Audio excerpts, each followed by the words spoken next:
Now, after a presentation like that, I need not say much for who is coming next. We've just heard a king of a presentation, and the beehive has been aroused. And every beehive is headed by a queen. We luckily have a queen who has served as the Minister of Education, as the Minister of Economic Affairs, as Attorney General, and Deputy Prime Minister. Welcome the Queen of the Barbados Labour Party. Welcome Mia Amour Mottley.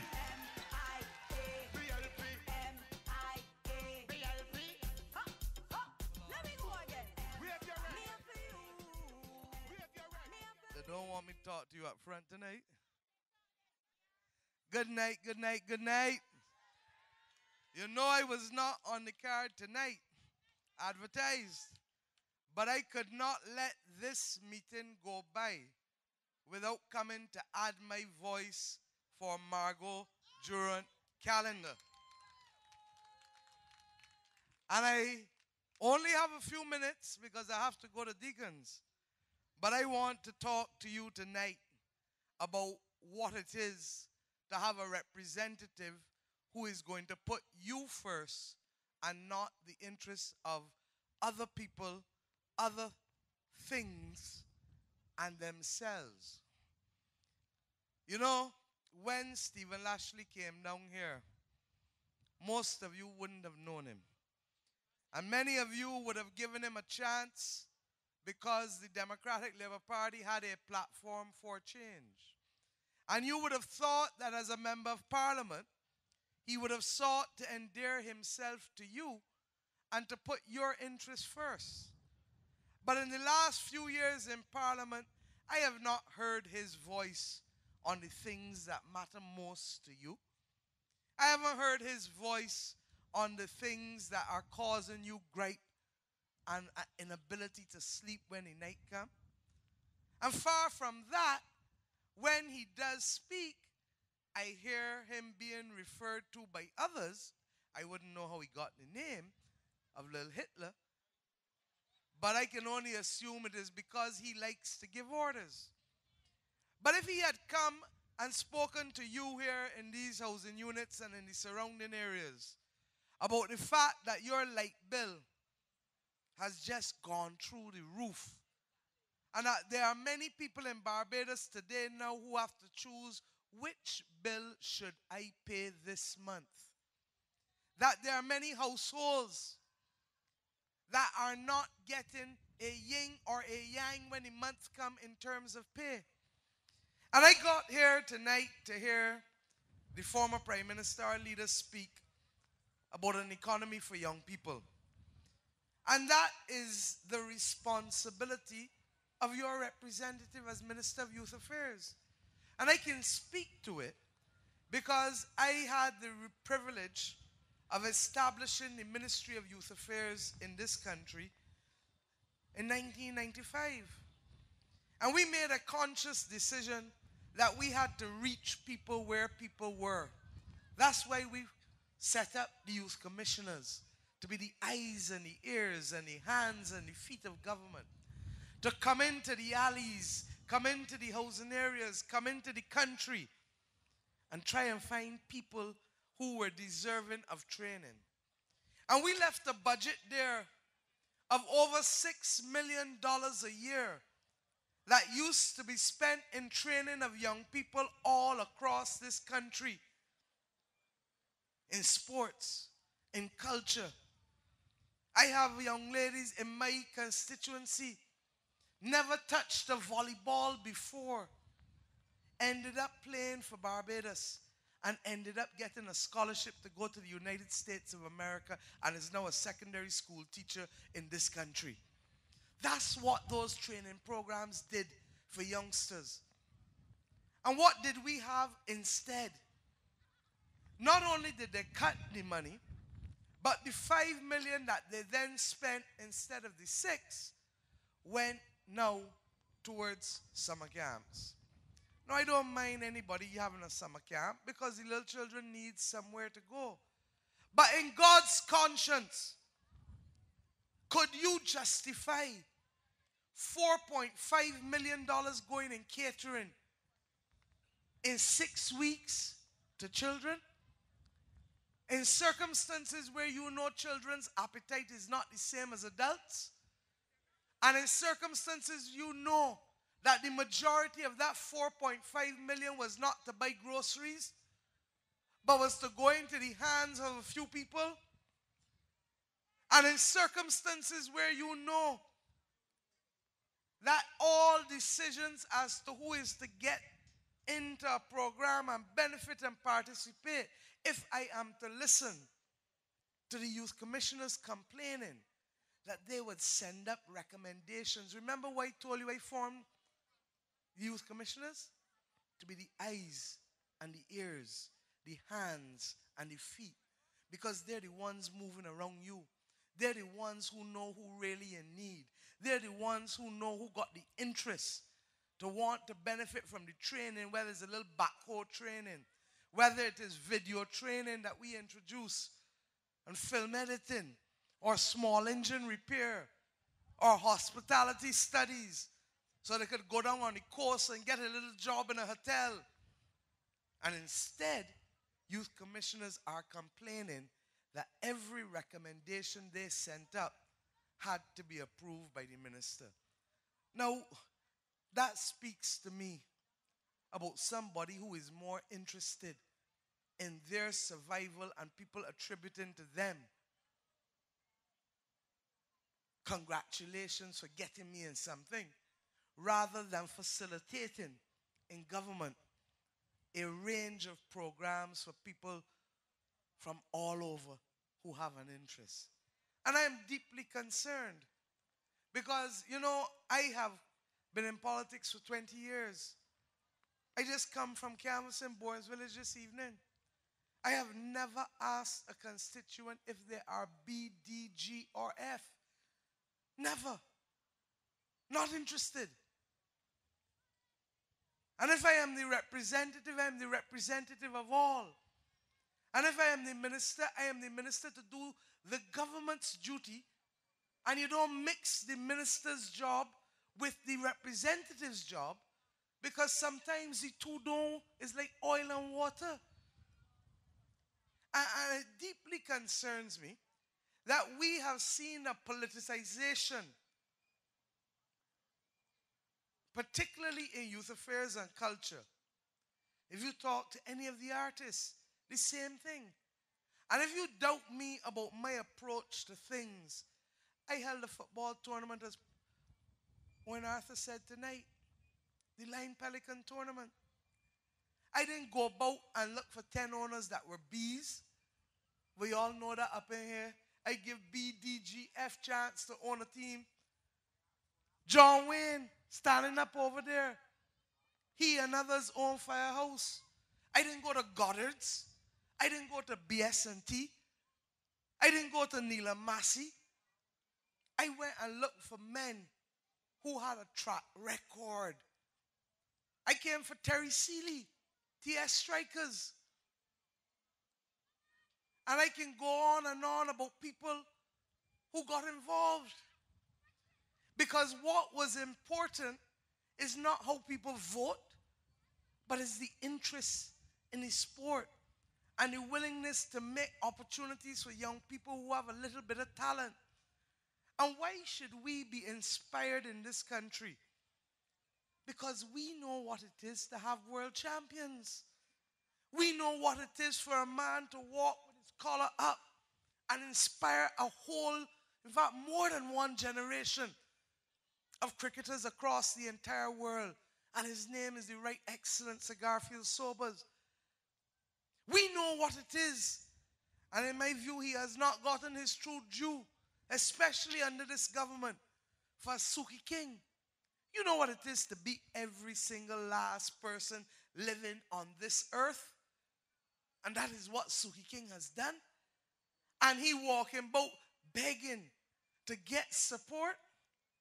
And Saturday night, I spoke about Sean Cox, a brilliant young boxer on the verge of being a world contender again. And it pains me, you know, I see him because he comes behind the stadium to train. So I see him often in my constituency. And he has to beg, like if he begging for alms, to be able to go to Guyana, and you got a whole ministry of sports and all kind of money spending how we don't know. And your brightest prospect in the entire Caribbean in that weight cannot get a chance to go and fight in this country. Something has to be fundamentally wrong. And I know that habits and behaviors don't change overnight. But I pray that those of us who have the privilege and honor to mount these platforms recognize that there is time for a new Barbados. Yes, you have your party. I got my party. But party can never come above country. Party can never come above country. Because there are some things that are right and there are some things that are wrong. And when I saw the complaints coming out of the Ministry of Youth Affairs from the people who work in there, I don't know what it is to tell a youth commissioner that you can't do a little football project in a community, or you can't do a little HIV and AIDS project. I don't know what it is.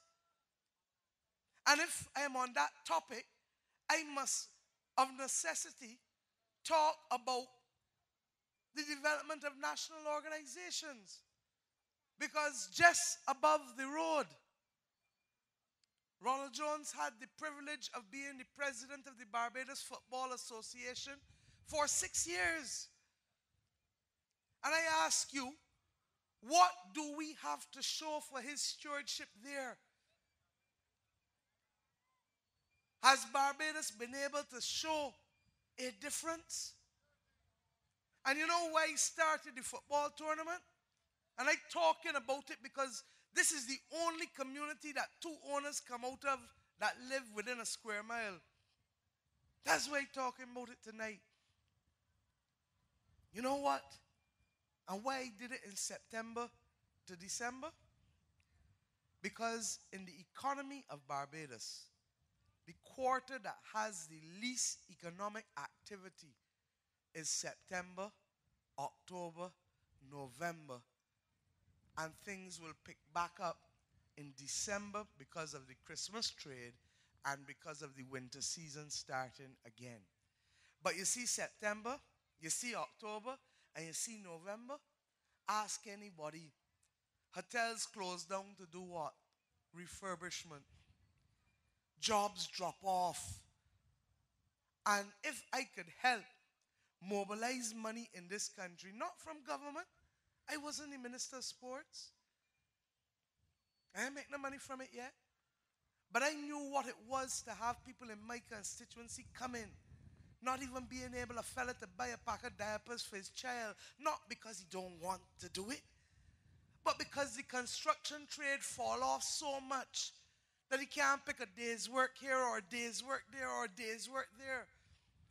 And because this government has made decisions about how to spend their money.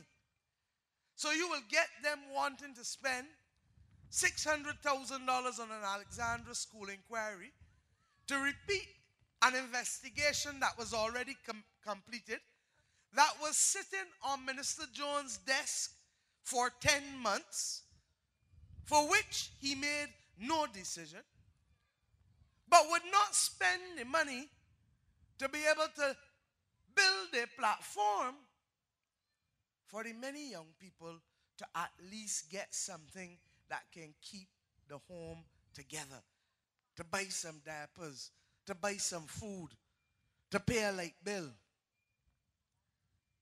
And when you consider on top of that what he had access to in terms of the planning of development programs, and this is Ronald Jones now, in terms of every year FIFA gives the Barbados Football Association money. You understand what I'm telling you? And that money has not found itself into strong development programs in the very areas that they claim to love the most. Well, the time is coming. The time is coming for you to express your views. And I'm not asking you to vote for Margot because she's a B alone. I'm not asking you to vote for the Labour Party because of Warren Arthur and me either alone. I'm asking you to vote for yourself.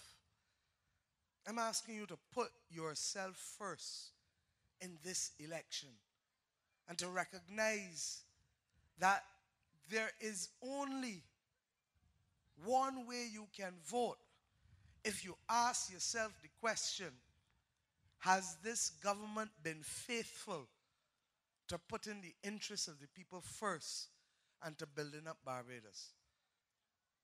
They told you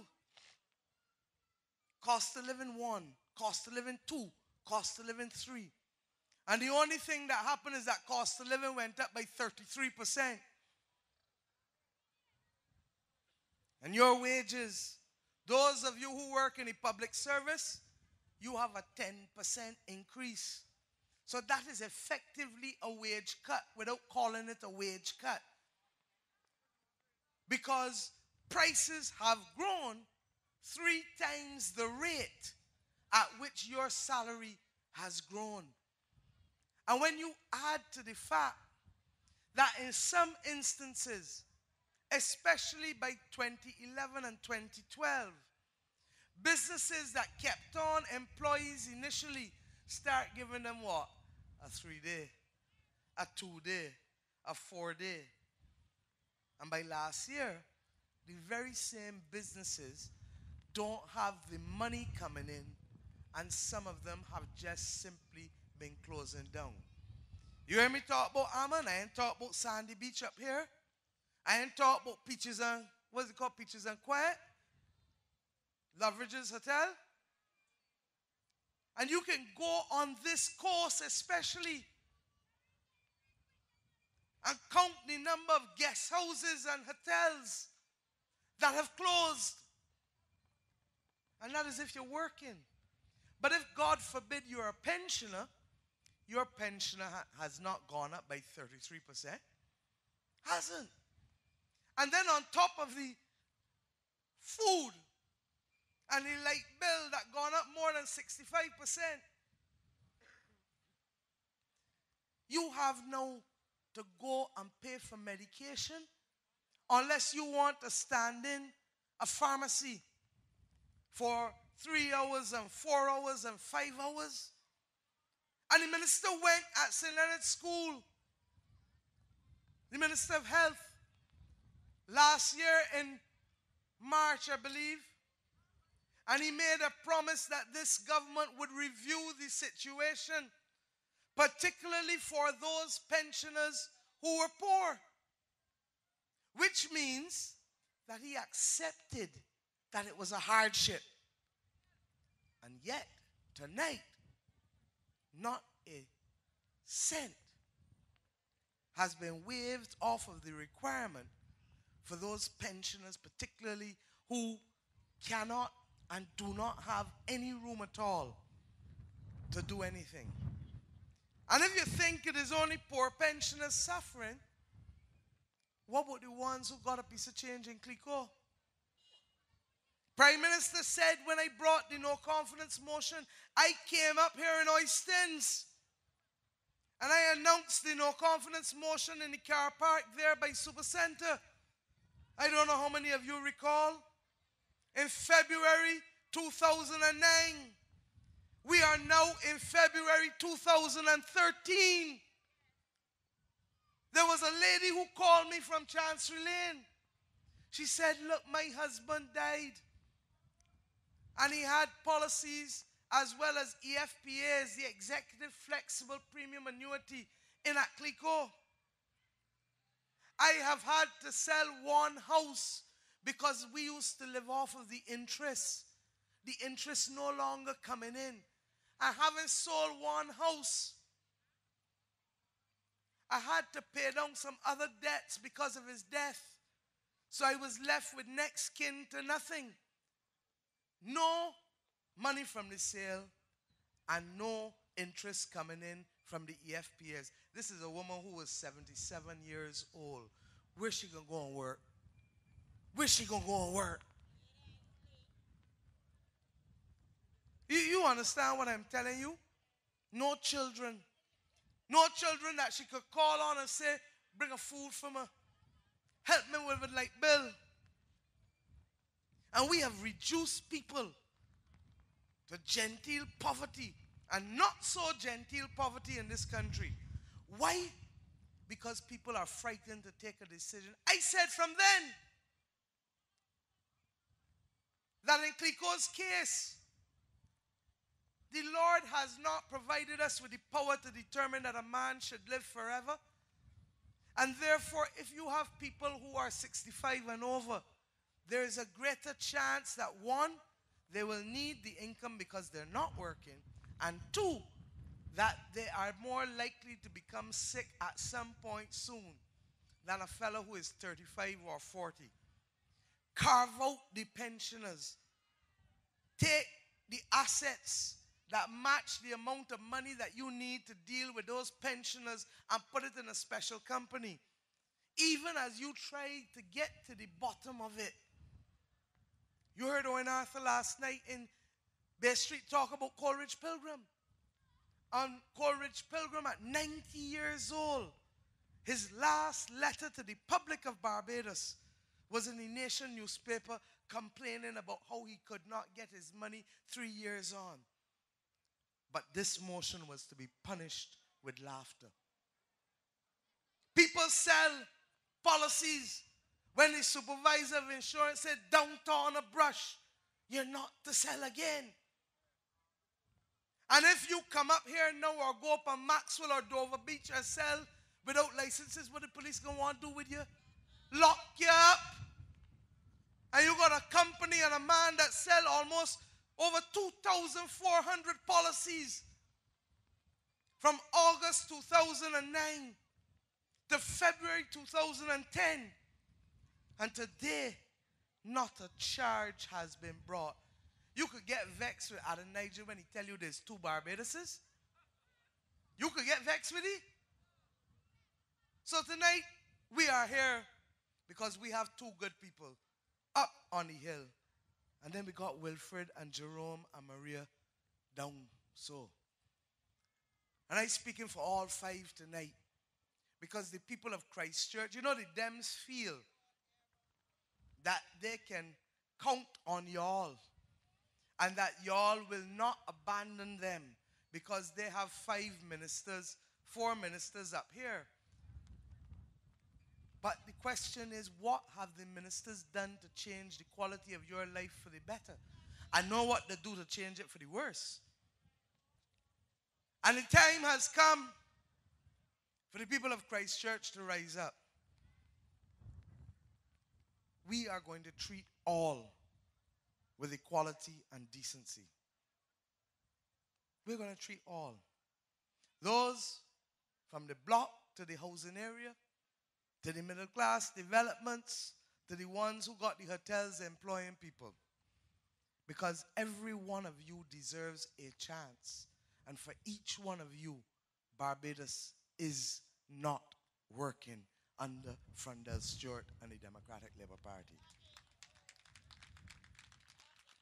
And the only way we can get it back to work, we have the team, we have the policies, but we need you on this journey with us.